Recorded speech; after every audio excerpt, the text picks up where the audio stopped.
Bonjour et bienvenue dans cette vidéo, je suis Cécile de leo-remorse.com et aujourd'hui je voulais partager avec vous 3 clés pour aider vos enfants à développer leur créativité.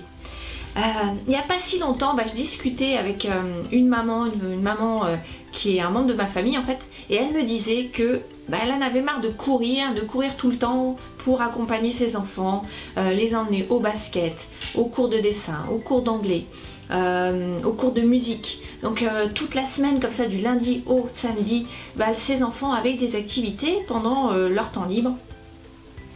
Et le problème c'est que cette maman en avait marre de courir, donc je lui ai posé la question, est-ce que tes enfants ils apprécient, est-ce qu'ils sont fatigués, est-ce que ça va, etc. Et elle me disait, écoute, c'est bien pour eux, il faut qu'ils fassent des activités, c'est ce qui leur permet de s'épanouir, donc c'est super, voilà, il faut qu'ils fassent ça. Et personnellement je trouve ça un peu too much. Et d'ailleurs la première clé pour aider nos enfants à développer leur créativité, c'est justement de pouvoir leur offrir du temps libre, mais du temps vraiment libre. Quand je dis temps vraiment libre, c'est du temps pendant lequel nos enfants peuvent laisser libre cours à leur imagination, jouer, construire, créer, développer, bref, faire des activités qu'ils choisissent par eux-mêmes pendant du temps qui leur laisse le temps de se poser, de réfléchir et de faire ce qu'ils ont envie de faire. Et c'est important parce que c'est ce qui leur permet vraiment, c'est la première ressource, ce temps-là, qui leur permet de développer leur créativité. C'est comme ça qu'ils vont apprendre à chercher des solutions par eux-mêmes, à faire face à des frustrations et essayer de trouver, de faire avec les activités et les ressources qui sont à leur disposition. Et c'est important de leur laisser chercher eux-mêmes des solutions pour trouver ces activités qu'ils vont faire. Alors si vos enfants n'ont pas une minute à eux, si leur emploi du temps est vraiment cadré et organisé à la minute près, c'est vrai que la première fois vous allez leur laisser du temps libre, il est possible, du temps vraiment libre, il est possible qu'ils vous disent je m'ennuie. Donc ils vont râler un petit peu, c'est normal, ça fait partie du jeu, mais c'est un espace encore une fois de temps qu'ils doivent s'approprier. Et donc l'idée c'est pas de leur donner des solutions toutes faites. Donc les solutions les plus simples c'est allume la télé ou joue à un jeu vidéo, que ça va au contraire les abrutir et ça va pas du tout leur faire travailler leur imagination, les faire réfléchir, etc.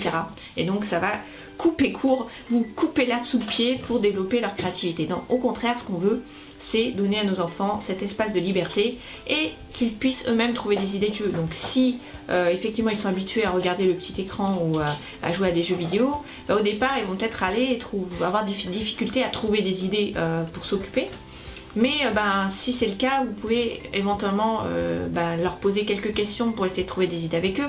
Est-ce que tu veux qu'on sorte des blocs de construction? Est-ce que tu veux prendre un dessin, dessiner? Est-ce que tu veux qu'on aille ramasser des feuilles dans le jardin? Voilà, poser quelques questions et petit à petit ils vont commencer, ils vont peut-être aller au départ, mais plus vous leur offrirez de temps, d'espace, de temps vraiment libre, plus ils trouveront eux-mêmes des solutions et moins ils vous diront je m'ennuie. La deuxième clé, c'est de leur donner la possibilité d'avoir un espace à eux.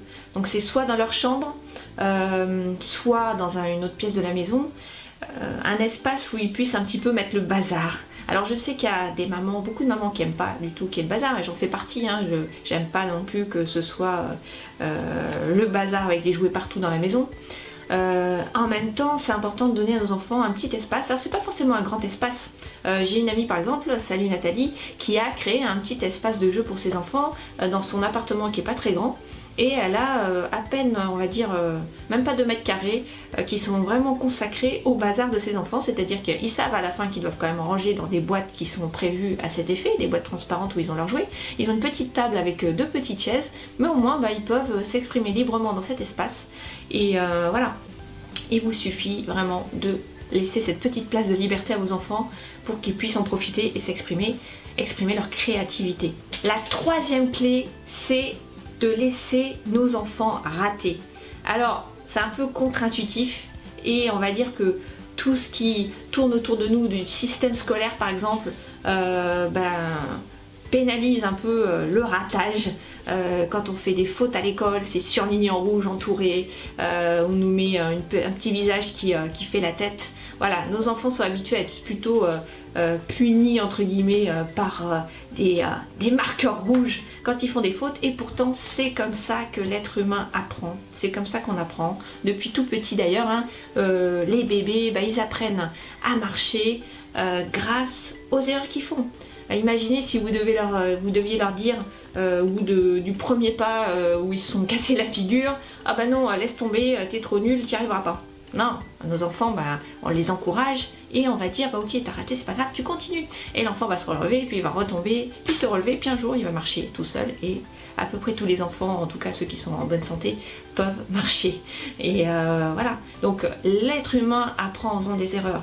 Et donc, encourager nos enfants à faire, même si c'est pas parfait, même si le résultat n'est pas à la hauteur de vos exigences perfectionnistes, ou leurs exigences, des fois ils deviennent perfectionnistes aussi parce qu'on leur met un petit peu la pression sur le résultat. Non, il faut qu'ils fassent, c'est pas grave si c'est pas très beau au début, ils vont continuer, progresser, se tromper, effacer, recommencer, et puis petit à petit ils vont arriver à faire des choses par eux-mêmes qui sont vraiment sympas.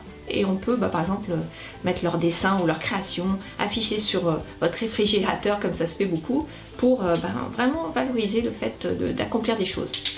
Voilà, merci d'avoir regardé cette vidéo. Vous trouverez d'autres clés et des idées concrètes sur le blog en cliquant sur le lien qui apparaît ci-dessous. Et merci de me dire dans les commentaires sur le blog comment aujourd'hui vous gérez l'emploi du temps de vos enfants, et est-ce que vous êtes prête, est-ce que vous êtes prêt à lâcher un petit peu sur l'emploi du temps pour dégager un petit peu de temps libre, pour laisser libre cours à l'imagination de vos enfants. Voilà, laissez-moi un commentaire pour me dire, et je vous dis à très bientôt sur leo-maros.com. Ciao.